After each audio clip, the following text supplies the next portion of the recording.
উজানের ঢলে লালমনিরহাটে বেড়েছে তিস্তার পানি। এতে নদী তীরবর্তী কিছু নিম্নাঞ্চল প্লাবিত হয়েছে। এ মাসের শেষের দিকে বন্যা হওয়ার আশঙ্কার কথা জানায় পানি উন্নয়ন বোর্ড। সকাল ৯টায় তিস্তা ব্যারেজের ডালিয়া পয়েন্টে নদীটির পানি ৬ সেন্টিমিটার বেড়ে বিপদসীমার ১৩ সেন্টিমিটার নিচ দিয়ে প্রবাহিত হয়। এর আগে গতরাতে সেখানে পানি প্রবাহ ছিল বিপদসীমার ৭ সেন্টিমিটার নিচে। তিস্তা নদীর পানি লালমনিরহাটের হাতিবান্ধা তিস্তা ব্যারেজ পয়েন্টে দ্রুত বৃদ্ধি পাচ্ছে। এরই মধ্যে পানির চাপ নিয়ন্ত্রণে ব্যারেজের ৪৪টি গেট খুলে দেওয়া হয়েছে। বিপদসীমা বরাবর পানি প্রবাহিত হয়ে মহিষখোঁচা, হাতিবান্ধা, পাটগ্রামের দহগ্রামের নদী তীরবর্তী কিছু নিম্নাঞ্চল প্লাবিত হয়েছে। এতে ফসলের ক্ষয়ক্ষতির আশঙ্কা করছেন কৃষক। পানি উন্নয়ন বোর্ড জানায় এ মাসের শেষের দিকে বন্যা হওয়ার আশঙ্কা রয়েছে। পানি যখন বাড়ে তখন তো যে রাস্তাঘাট ভাঙ্গে, আপনার যে চর ভাঙ্গে, মনে করেন যে একদিকে চাইপা যায়, বাড়িঘর ভাঙ্গে। এই যে বাদাম ক্ষেত, ভুট্টা ক্ষেত, মানে ভুট্টার আবাদ আছেই, এখনো শেষই হয় নাই। পানি ভুট্টা ক্ষেতের মধ্যে পানি। রাত 11টার পরে আপনার অনেক ভুট্টা বাদাম আপনার ওই চর অঞ্চলে দেখলে আপনার ওই জমির মধ্যে কাইটে শুকাই দিয়েছিল, সম্পূর্ণ ভাইসে চলে গেছে। তো ক্ষয়ক্ষতি কৃষকের বেশ বহুত পরিমাণ ক্ষয়ক্ষতি হয়েছে। পরিস্থিতি জানাতে লালমনিরহাট থেকে সরাসরি যুক্ত হচ্ছেন সহকর্মী নিয়াজ আহমেদ শিপন। শিপন, পানি বৃদ্ধিতে কি কি শঙ্কা দেখা দিয়েছে জানাবেন আমাদের বিস্তারিত।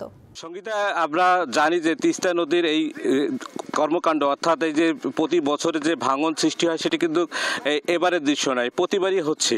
এবারে যেটি হয়েছে এই প্রথম ধাপের, এবারের পানি বিপদসীমার কাছাকাছি, অর্থাৎ বিপদসীমার কিন্তু উপরে যায়নি, নিচে রয়েছে। অর্থাৎ তারপরেও এই তিস্তার নিম্ন অঞ্চল যেগুলো আছে সেসব স্থানে কিন্তু পানি ঢুকে পড়েছে, যার ফলে এখানকার বেশ কিছু মানুষ পানিবন্দী হয়েছে। সানবিট সব দিবে সামাল। সানবিট ম্যাজিক প্রেস ডিশওয়াশিং এর মাথা ঘোরানো সলিউশন। বিশেষ করে দহগ্রাম, আঙ্গরপোতা, মহিষখোঁচা এবং এখানকার যে গোগুন্ডা আছে সেখানে কিন্তু পানিবন্দী হয়েছে বেশ কিছু মানুষ। আর বিশেষ করে এখানকার যারা নদীর পাড়ে যারা থাকেন তারা কিন্তু শুকনো খাবারের সংকটে পড়ছেন। তবে তারা একটি জিনিস বলছেন যে এই যে শুকনো খাবার কিন্তু সবসময় তারা বলছে যে চায় না, তারা চায় তিস্তার তীরবর্তী যারা দুই পারে যেন বাঁধ নির্মাণ হয় এবং একই সঙ্গে তিস্তা মহাপরিকল্পনা বাস্তবায়ন হয়। পানি উন্নয়ন বোর্ড বলছে যে আগামী 30শে জুলাইয়ের মধ্যে, অর্থাৎ এই মাসের শেষের দিকে কিন্তু একটি বন্যা হওয়ার আশঙ্কা রয়েছে। এই বন্যা হলে তখন আরো বড়ভাবে কিন্তু এই তিস্তা তীরবর্তী যে মানুষগুলো আছে, অর্থাৎ এই লালমনিরহাটের যে 5টি উপজেলা আছে, এই 5টি উপজেলায় কিন্তু বড় ধরনের একটি বন্যার সংখ্যা রয়েছে। এবং কিছুক্ষণ আগে কিন্তু জেলা প্রশাসক এই পানি উন্নয়ন বোর্ডের যারা সহ কর্মকর্তা রয়েছেন তারা কিন্তু তিস্তা তীরবর্তী এলাকায় কিন্তু পরিদর্শন করেছেন। এবং পানি উন্নয়ন বোর্ড বলছে যে এই তিস্তা যেসব স্থান আছে, অর্থাৎ তীরবর্তী স্থান আছে, ভাঙন সৃষ্টি হয়েছে, সেখানে কিন্তু জিওফ্যাগ ব্যাগ ফেলা হচ্ছে।